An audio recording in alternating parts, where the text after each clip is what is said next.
ek sit nou hier en ek dink, van nog 'n live update van die 2007 Wawa.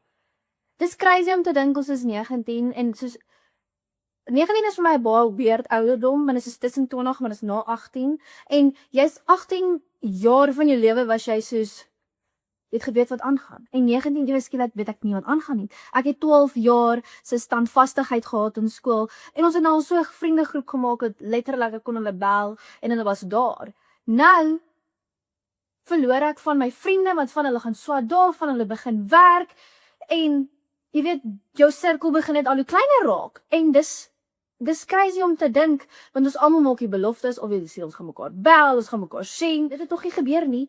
So, dis 'n bietjie hartseer, maar dan dink ek nou weer, en ek psych myself op, ek gaslight myself, en sê, maar jy maak nuwe vriende, want obviously daai vriende moet my kooks begin leer. So, jy weet, in my sit is dan dink jy, 18 was pretty great, maar 19 is flippin' nice, gaan nie op nie.